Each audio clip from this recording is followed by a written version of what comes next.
Hello दोस्तों, कैसे हैं आप सब। स्वागत है आप सभी का कॉमिक वर्ल्ड चैनल पर। तो चलिए दोस्तों, शुरू करते हैं डायमंड कॉमिक्स में चाचा भतीजा सीरीज़ की अगली कॉमिक्स, चाचा भतीजा और महाकाल का अंत, जो कि चाचा भतीजा और महाकाल की पुजारिन का अगला भाग है। चाचा भतीजा और महाकाल का अंत।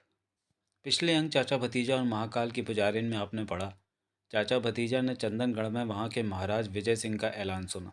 वह दूसरे दिन राजमहल पहुँचे। वहाँ उन्हें अद्भुत अनार के बारे में पता चला। महाकाल की पुजारिन का गुलाम गिद्ध बाग में अनार चुराने आया, लेकिन वह चाचा भतीजा के कारण कामयाब नहीं हुआ। महाकाल की पुजारिन चाचा भतीजा से बदला लेने के लिए उन पर जानलेवा हमला करने लगी। महाकाल की पुजारिन एक राजकुमार से विवाह करना चाहती थी। उसे जब मालूम हुआ कि राजकुमार खाना पीना छोड़कर मरना चाहता है, तो वो उसे समझाने पहुंची। अब आगे की कहानी पढ़िए। ये बात तुम पहले भी मुझसे कह चुकी हो। हाँ, कही थी। मैं अब तक जवान हो गई होती, लेकिन वह कमबख्त चाचा भतीजा बीच में आ गया और मेरा जाप टूट गया। लेकिन तुम चिंता मत करो, मैं बहुत जल्द उन दोनों को मारकर फिर से जाप शुरू करूंगी और 40 दिन बाद सुंदर जवान औरत बनकर तुमसे विवाह कर लूंगी। तुम चाहे जितनी सुंदर और जवान हो जाओ, तुम्हारी ये भयानक सूरत हर समय मेरी आंखों में नाचती रहेगी। इसलिए मैं तुमसे कभी विवाह नहीं करूंगा। तभी भागता हुआ एक प्रेत वहां आया। नागराज मारा गया महाकाल की पुजारिन। ये बहुत बुरा हुआ। महाकाल सही कह रहा था। चाचा भतीजा बहुत खतरनाक है। कमबख्तों ने नागराज को मार डाला।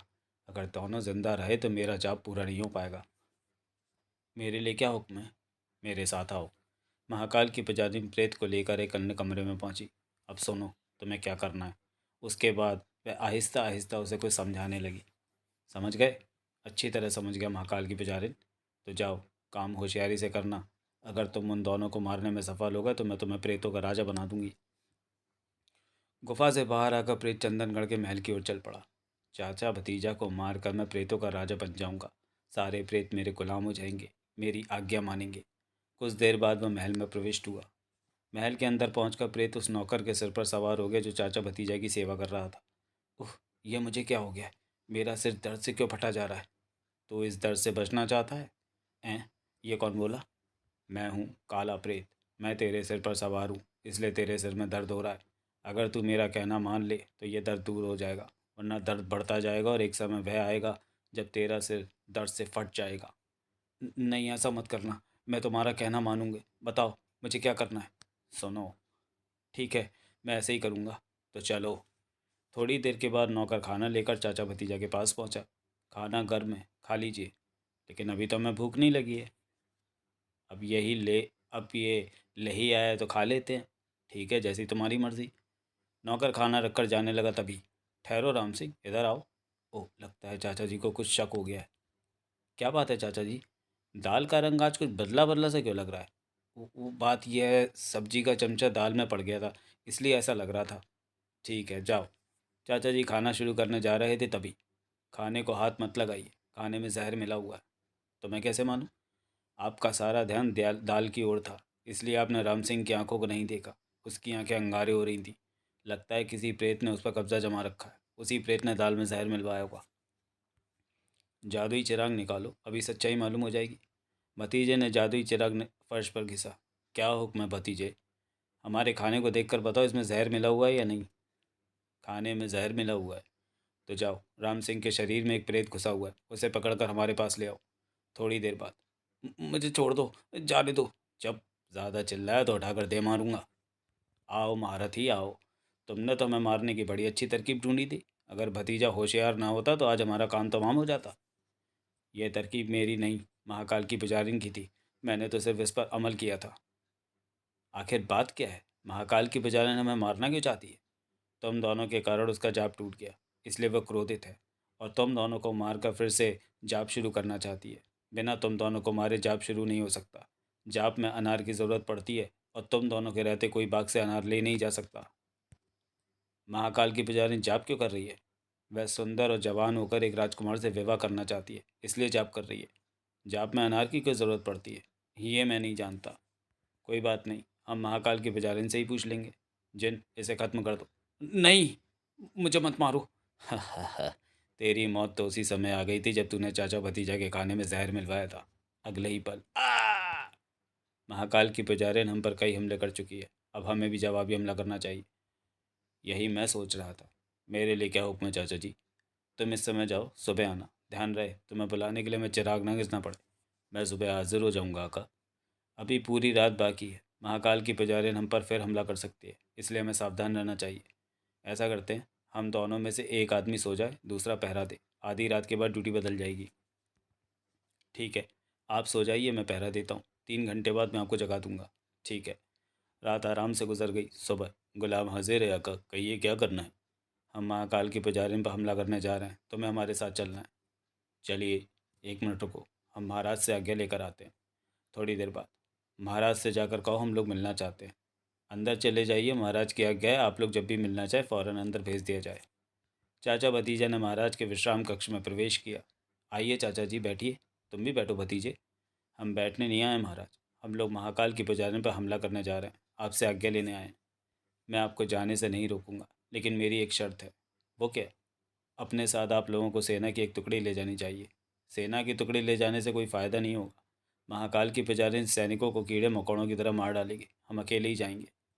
सच पूछिए तो हम अकेले नहीं हैं, हमारे साथ जिन्न है। जो काम एक विशाल सेना नहीं कर सकती, वो काम जिन्न अकेला कर सकता है। ठीक है, जैसा तुम लोग अच्छा समझो। महाराज की आज्ञा लेकर चाचा भतीजा जिन्न के पास पहुँचे। चलो, अब हमें महाकाल की गुफा तक ले चलो। चलिए। जिन्न चाचा भतीजा को लेकर उड़ चला। सावधान रहना जिन्न, अपनी आंखें और कान खुले रखना। महाकाल की बजाय रास्ते में हम पर वार कर सकती है। आप चिंता न करें चाचा जी, मेरी आंखें और कान हमेशा खुले रहते हैं। उधर महाकाल की पुजारी महाकाल की मूर्ति के सामने बैठी शक्ति जाप कर रही थी। होशियार पुजारिन, चाचा भतीजा तुझ पर हमला करने आ रहे हैं। वो लोग कहाँ हैं? मैं उन्हें देखना चाहती हूँ। जादुई दर्पण में देख। देखा? हा हा हा। देखा महाकाल, देखा। जब गीदड़ की मौत आती है तो वह शहर की ओर भागता है। इन लोगों की मौत भी आ गई है, तभी तो ये जंगल की ओर आ रहे हैं। कहने से काम नहीं चलेगा पुजारिन, इनकी मौत का इंतज़ाम करो। तुम क्यों घबरा रहे हो महाकाल? तुम्हारी पुजारिन के पास बहुत शक्ति है, तुम देखना। मैं इन्हें ऐसी मौत मारूंगी जिसे देखकर मौत भी कांप जाए। अगले ही पल, काल शक्ति, कहाँ है तू? महाकाल की पुजारिन तुझे पुकार रही है, फौरन आ। कुछ देर बाद, काल शक्ति हाजिर है। महाकाल की पुजारिन, कहो क्या बात है? मेरे दुश्मन चाचा भतीजा और जादुई जिन मुझे मारने आ रहे हैं, उन्हें खत्म कर दो। ठीक है। काल शक्ति गुफा से बाहर निकला, उसका आकार बढ़ने लगा। विशाल आकार ग्रहण करने के बाद काल शक्ति ने आकाश की ओर मुंह उठाकर जोर से फूंकना शुरू कर दिया।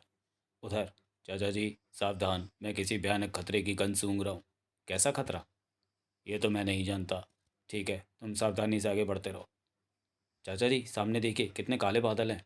ओह, लगता है आंधी आएगी। ओह, मैं समझ गया, ये साधारण आंधी नहीं है, ये जादुई काली आंधी है। यही वह खतरा था जिसके बारे में मेरी जादुई शक्ति मुझे सावधान कर रही थी। क्या तुम्हारी जादुई शक्ति इस काली आंधी की काट नहीं कर सकती? इस काली आंधी के पीछे किसी बहुत बड़ी शक्ति का हाथ है, इसलिए मेरी जादुई शक्ति कुछ नहीं कर सकती। तभी काली आंधी ने उन्हें घेर लिया।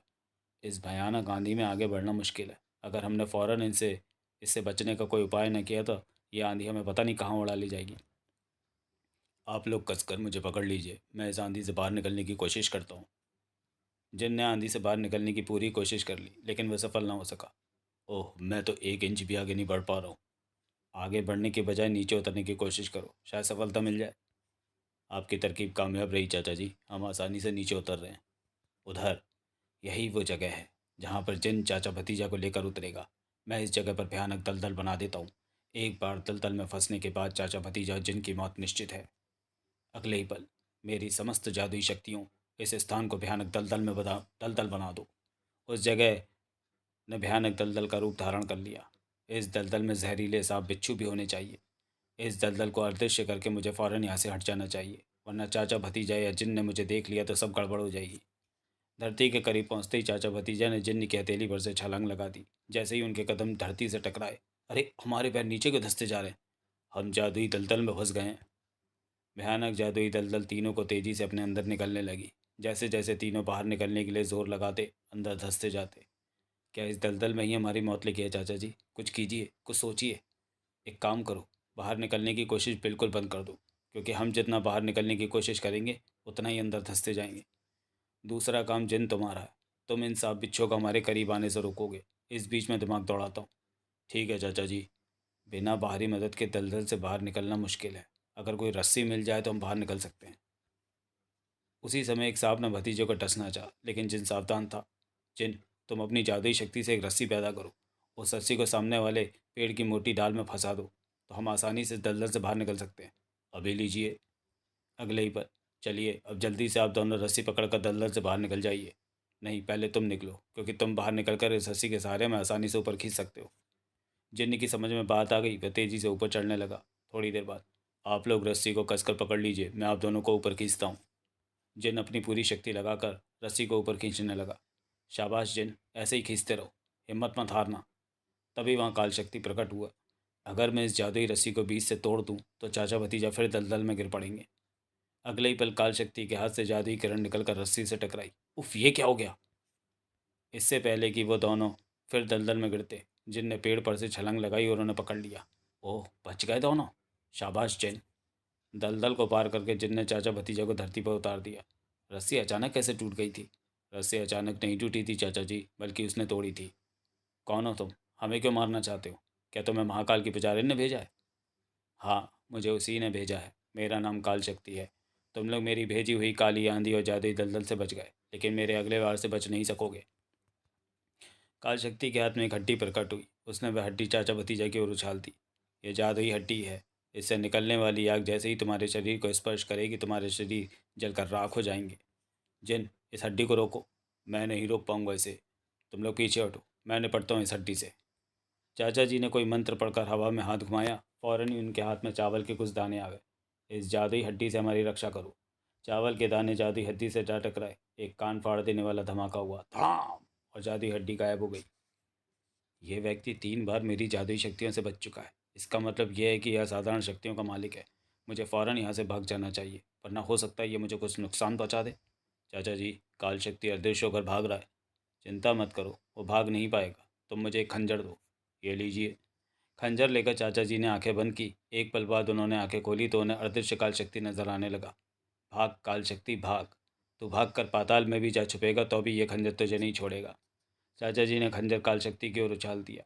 काल शक्ति ने खंजर से बचने की बहुत कोशिश की, लेकिन वह बच न सका। काल शक्ति को समाप्त करने के बाद वे लोग फिर चल पड़े। बिना किसी परेशानी के वे लोग महाकाल की गुफा के करीब पहुंच गए। बस चाचा जी, इससे आगे मैं नहीं जा सकता। क्यों नहीं जा सकते। कुछ दूर पर जादुई तरंगों का घेरा है। अगर मैंने उस घेरे में घुसने की कोशिश की तो मैं जलकर राख हो जाऊंगा। तुम उस घेरे में नहीं जा सकते तो क्या हुआ, हम लोग तो जा सकते हैं। हाँ, आप लोग जा सकते हैं। वह घेरा सिर्फ जादुई शक्तियों को रोकने के लिए ही खींचा गया है। तो ठीक है, तुम यहीं रुको। तुम यहीं रुक कर हमारा इंतज़ार करो। आओ भतीजे, हम लोग अंदर चलते हैं। रुकिए चाचा जी, मेरे दिमाग में एक तरकीब आई है। कैसी तरकीब। अगर महाकाल की पुजारिन को गुफा से दूर कर दिया जाए तो कैसा रहेगा। बहुत अच्छा रहेगा। हमें गुफा में प्रवेश करके राजकुमार को कैद से आज़ाद कराने और महाकाल की मूर्ति को नष्ट करने में कोई मुश्किल नहीं होगी। लेकिन सवाल तो इस बात का है कि महाकाल की पुजारिन को गुफा से दूर कैसे हटाया जाए। इस काम में जिन हमारी मदद करेगा। आज्ञा दो भतीजे, मुझे क्या करना है। हम लोग छुप जाते हैं, तुम महाकाल की पुजारिन को ललकारो।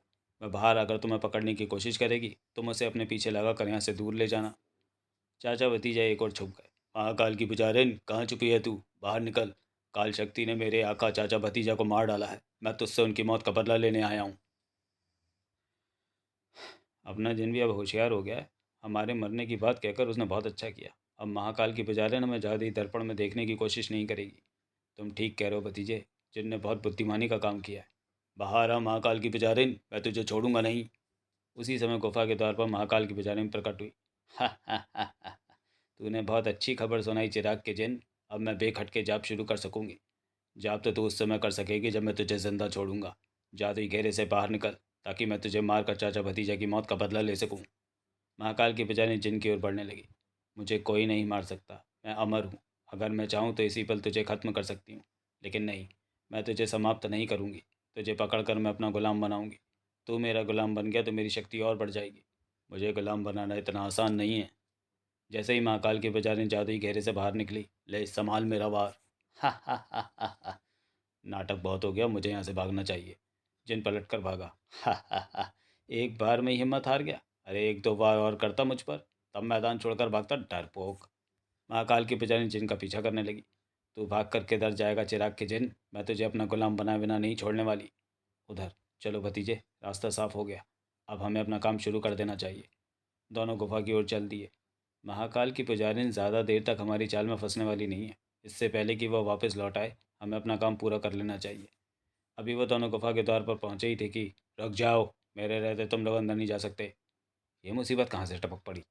जहाँ से भी टपकी हो, फिलहाल इससे निपटे बिना अंदर नहीं जाया जा सकता। हमारे रास्ते से हट जा कालिए, क्यों अपनी मौत बुला रहा है? तूने मुझे कालिया कहा? अभी बताता हूँ तुझे। खड़ाक, ये ले।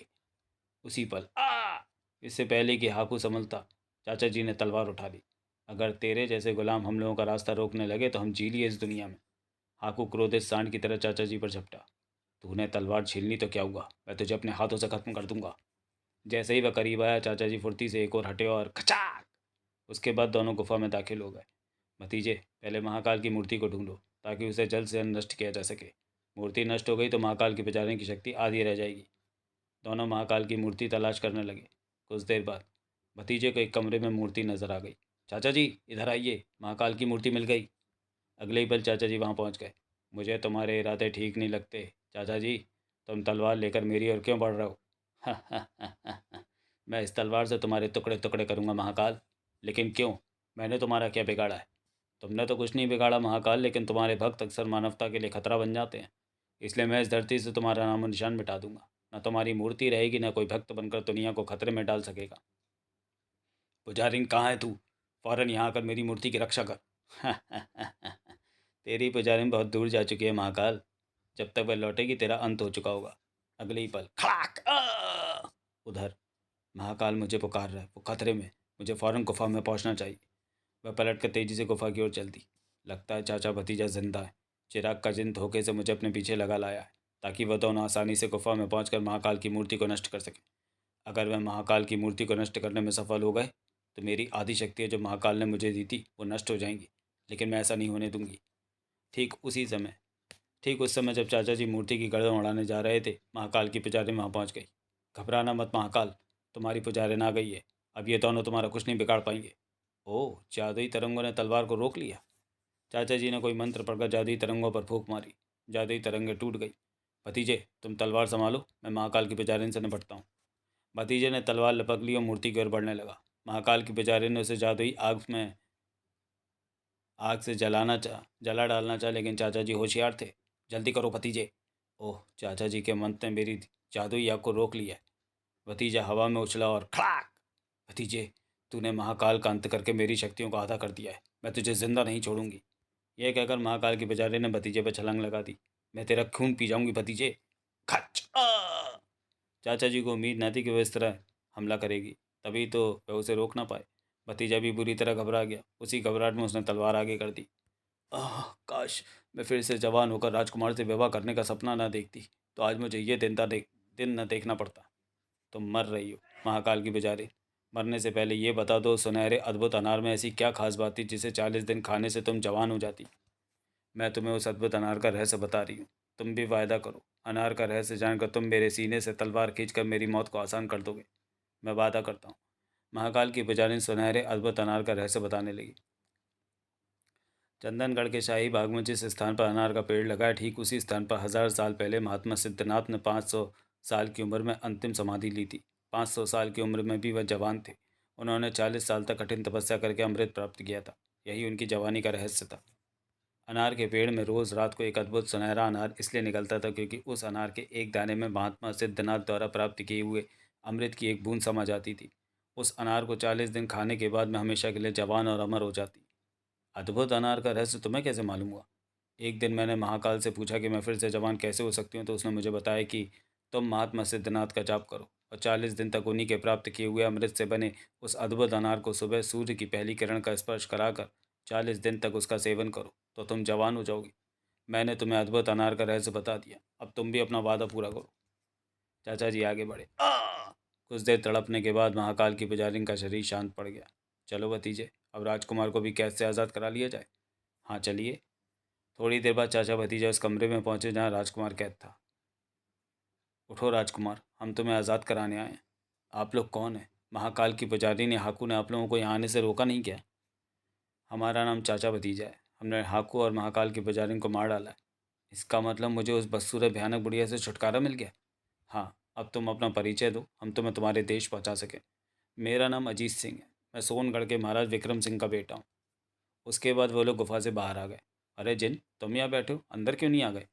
महाकाल की पुजारिन के साथ भाग दौड़ करने में बहुत थक गया था, इसलिए बैठकर आराम कर रहा था।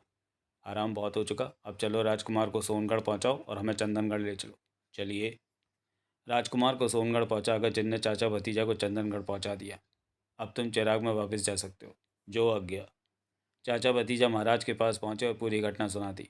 महाराज, महाकाल की पुजारिन को हमने मार दिया है, इसलिए अब कोई खतरा नहीं है। लेकिन खतरा कभी भी पैदा हो सकता है। जब भी किसी जादूगर को अद्भुत अनार का रहस्य मालूम होगा, वो उसे हासिल करने की कोशिश करेगा। तब आप और आपके देश की जनता खतरे में पड़ जाएगी। इसलिए आप उस अनार के पेड़ को जड़ से उखड़वा दीजिए, ताकि महात्मा सिद्धनाथ का प्राप्त किया हुआ अमृत धरती में ही समाया रहे।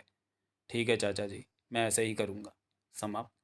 तो चलिए दोस्तों, वीडियो को यहीं समाप्त करते हैं और मिलते हैं चाचा भतीजा सीरीज़ की किसी अगली कॉमिक्स में अगले वीडियो में। तब तक के लिए धन्यवाद।